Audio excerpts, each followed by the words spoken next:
Hello student, तो स्वागत है आपका हमारी यूट्यूब चैनल माय टारगेट मेमोराइजर पे। तो आज के इस वीडियो लेक्चर में हम लोग देखेंगे एप्लीकेशन ऑफ डेरिवेटिव्स, जिसे हम लोग अवकलज का अनुप्रयोग भी कहते हैं। और जैसा कि हमारा एक्सरसाइज 6.2 ही चल रहा था और इसमें हमने प्रश्न संख्या 16 तक कंप्लीट करा दिया था। तो आज के इस वीडियो लेक्चर में हम लोग प्रश्न संख्या 17 से 19 तक देखेंगे और बहुत ही मोस्ट वीडियो लेक्चर होने वाला है। तो आप बने रहिए इस वीडियो पर, तो लास्ट तक जरूर देखिएगा ताकि आपका जो बेसिक है वो पूरा का पूरा इस प्रश्न का नॉलेज पूरा विकसित हो जाए। तो चलिए स्टार्ट करते हैं प्रश्न संख्या 17। तो यहाँ पर देख सकते हैं आप प्रश्न संख्या 17 जो दिया हुआ है हमारे पास, बोल रहा है कि सिद्ध कीजिए कि फलन f(x) = log mod cos x 0,π/2 में निरंतर वर्धमान और इंटरवल ओपन इंटरवल ऑफ π/2, π में निरंतर ह्रासमान है ना। तो दोस्तों सबसे पहले यहाँ पर देख लिया जाए, तो थोड़ा सा यहाँ पे क्वेश्चन में चेंजिंग कर लीजिएगा दोस्तों। अपने बुक्स में कितने बुक्स में लिखा हुआ है कि 0,π/2 में निरंतर ह्रासमान और π/2, π में क्या है, निरंतर वर्धमान है। तो आपको यहाँ पर जो वर्धमान लिखा है वहाँ पे ह्रासमान लिखना होगा और यहाँ पर वर्धमान, है ना। तो चलिए अब इस प्रश्न को हम लोग कर लेते हैं। तो यहाँ पर देखिए कि f(x) = log modulus cos x दिया हुआ है।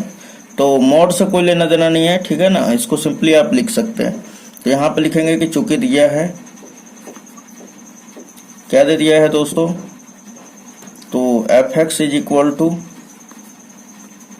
log cos x लिख सकते हैं आप, कोई दिक्कत नहीं है, ठीक है।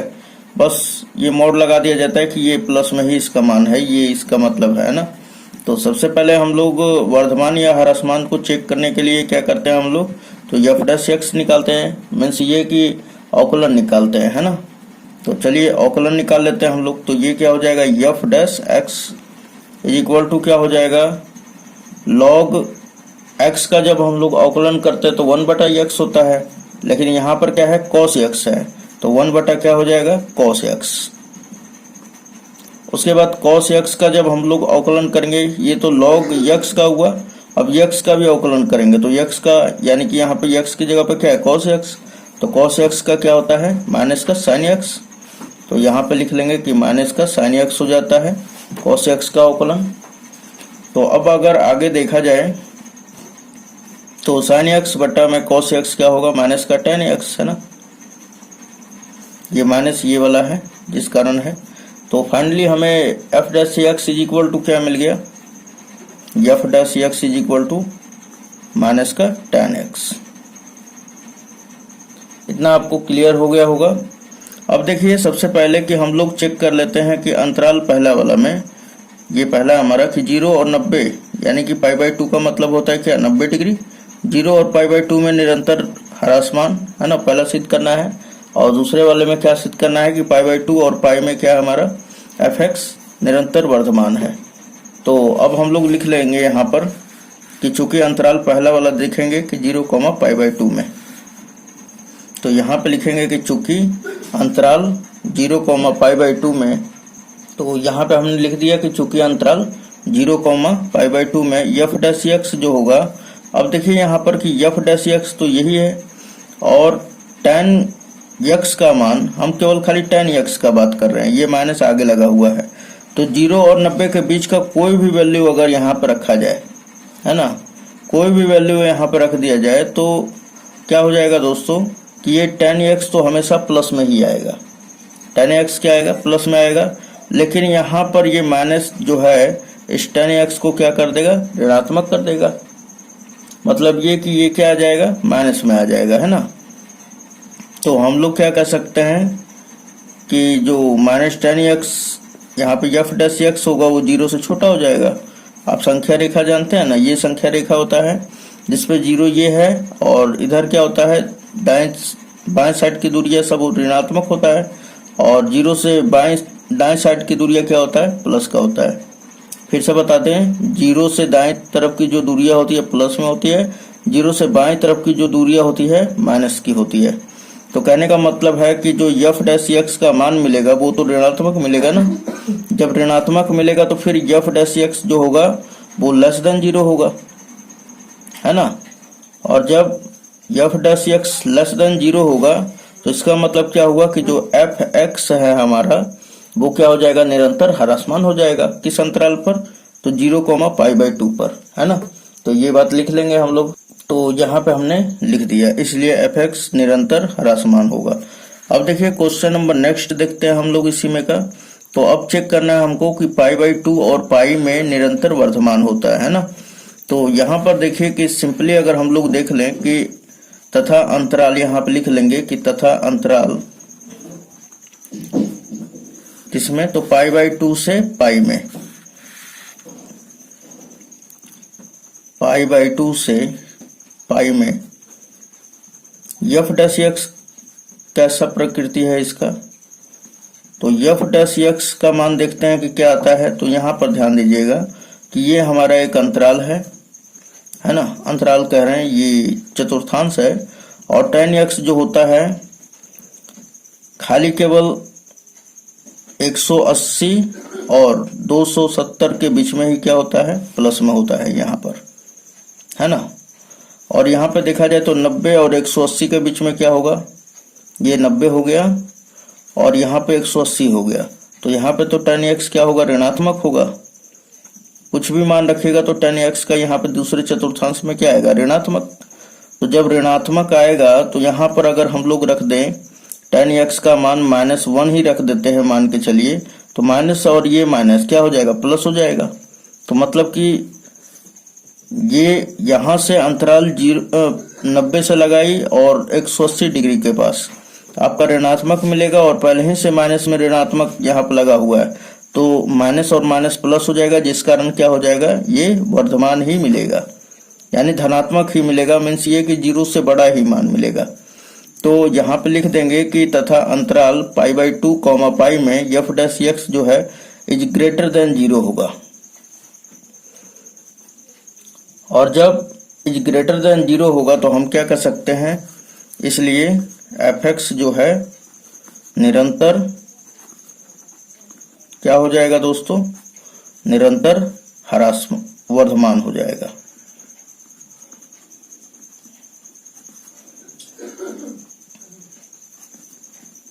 ठीक है, तो ये वाला क्वेश्चन आपको क्लियर हो गया होगा, क्वेश्चन नंबर 17। चलिए तो इसको हैंस प्रूव्ड मार दीजिएगा क्योंकि ये सिद्ध करना है हमें, है ना। चलिए क्वेश्चन नंबर 18 देख लेते हैं हम लोग। चलिए तो क्वेश्चन नंबर 18 हमारा कह रहा है कि सिद्ध कीजिए कि रियल नंबर में दिया गया फलन जो है F X is equal to x³ minus 3x² plus 3x minus 100 वर्धमान है ना। केवल अभी अब की बार जो है हमारा केवल खाली वर्धमान दे दिया है दोस्तों। तो सबसे पहले यहाँ पर क्या लिखेंगे कि चूंकि दिया हुआ है F X is equal to, है ना, तो यहाँ पर लिख लेंगे कि चूंकि दिया है, क्या दे दिया है दोस्तों, तो F X is equal to 3x³ minus 3x² plus 3x minus 100। अब उसके बाद इसका अवकलन कर लेते हैं हम लोग और चेक करना है हमें जो इंटरवल दे चुका है रियल नंबर से दिया है ना, x का जो वैल्यू है वो रियल नंबर से लेना है। तो यहाँ पर देखिए कि सबसे पहले इसका अवकलन कर लेंगे।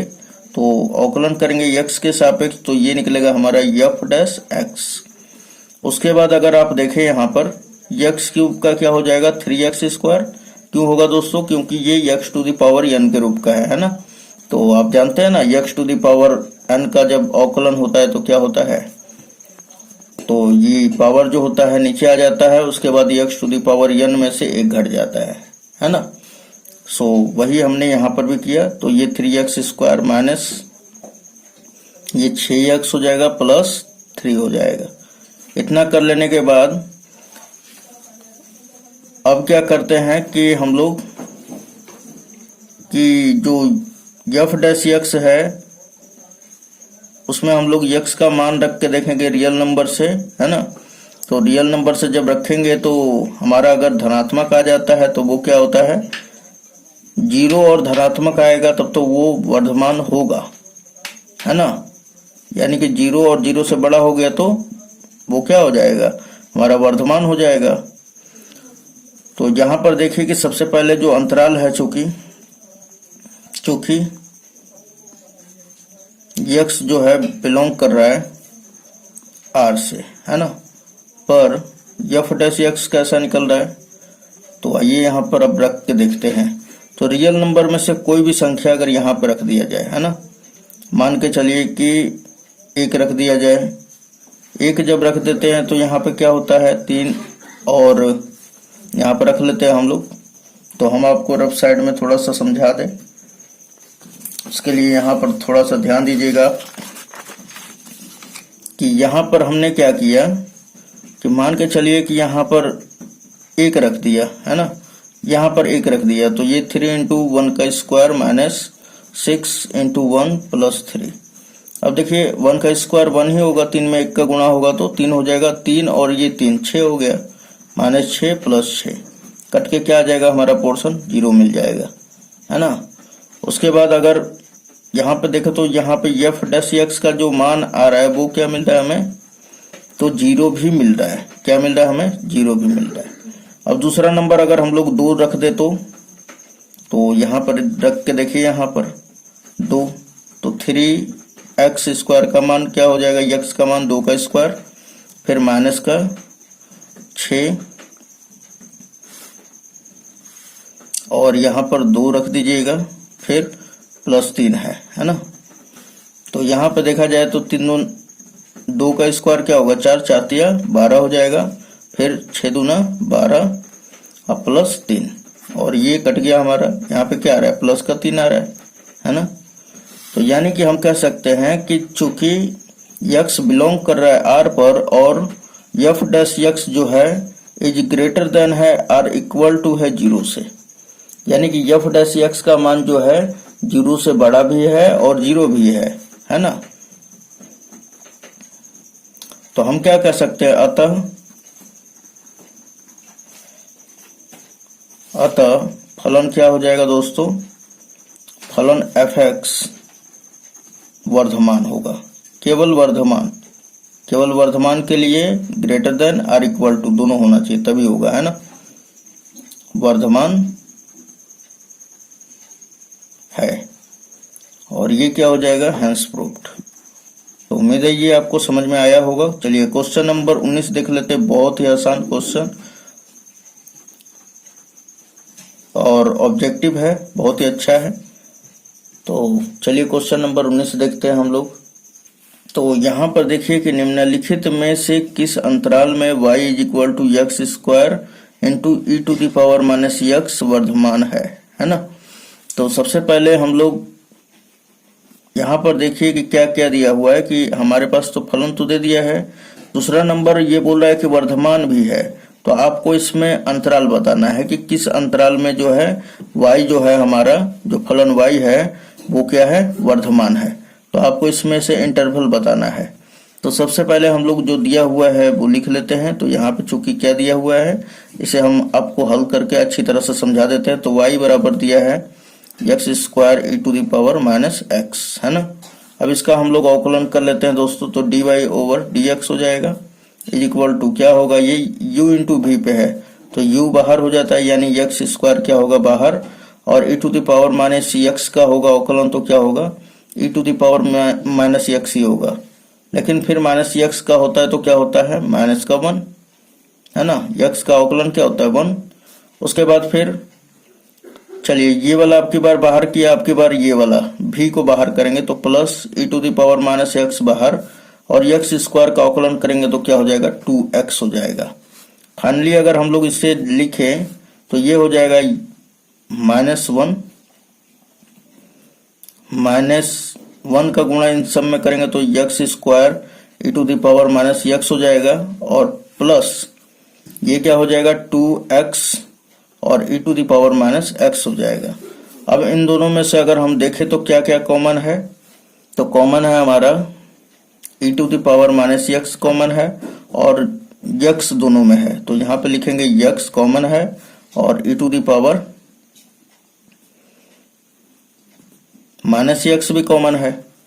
तो यहाँ पर क्या बच गया दोस्तों, यहाँ पर केवल खाली बचा है माइनस का एक्स, है ना। और यहाँ पे प्लस का 2 बचा हुआ है। ओके, तो यहाँ पे लिख देंगे 2 और यहाँ पर माइनस यक्स, माइनस वाले को पहले कर दे रहे हैं। तो ये आया हमारा क्या, dy ओवर dx, है ना। लेकिन बोल रहा है यहाँ पर कि लेकिन जो फलन है हमारा यहाँ पर कि वर्धमान है, क्या हमारा वर्धमान है ना। तो यहाँ पे लिखेंगे कि चूंकि y वर्धमान है, वर्धमान फलन है। जब वर्धमान फलन है, ये आपको बस कॉपी पे नोट्स बनाने के लिए ये लिख दे रहा हूँ कि ताकि आप लिख लेंगे अच्छी तरह से, है ना, कारण सहित, क्योंकि दे चुका है ना। तो यहाँ पे बताइए कि जब वर्धमान y है, वर्धमान फलन है, तो फिर dy बाई dx जो होगा 0 से बड़ा और बराबर भी हो सकता है ना। क्या हो सकता है, 0 से बड़ा और बराबर भी हो सकता है। तो कहने का मतलब ये है कि ये क्या हो जाएगा दोस्तों, तो यहाँ पे लिखेंगे कि इसलिए dy बाई dx जो होगा वो क्या होगा, ग्रेटर देन होगा 0 से, है ना, और इक्वल टू भी हो सकता है। तो यहाँ पे रख लीजिए इसका मान। तो जब रखेंगे dy बाई dx का मान, ये तो हम बोल रहे हैं, ये क्वेश्चन में बोल रहा है कि ये इससे क्या है, ग्रेटर देन है और बराबर भी हो सकता है। लेकिन हमारा तो इतना आया हुआ है, तो ये चीज हम यहाँ पे रख के देखते हैं। तो जब रखेंगे तो x to the power x e to the power minus x और ब्रैकेट में है 2 minus x is greater than और इक्वल टू 0। अब देखिए यहाँ पर कि e to the power minus x जो है, इसको क्या लिख सकते हैं, 1 बटा e to the power x, है ना। तो ये तो हमेशा धनात्मक ही रहेगा, प्लस में ही रहेगा, तो इससे कोई लेना देना नहीं है। यक्स को कंपेयरिंग कीजिए, यक्स को जब कंपेयरिंग करेंगे तो यक्स जो होगा 0 से ग्रेटर देन होगा या 0 से बड़ा होगा, है ना, यक्स का मान। उसके बाद अब देखें तो ये 2 minus x is greater than और इक्वल टू होगा, तथा 2 माइनस का यक्स इज ग्रेटर देन और इक्वल टू 0 हो सकता है। कहने का मतलब है कि अगर मैं दोनों तरफ यक्स घटा जोड़ दूं तो ये क्या हो जाएगा, 2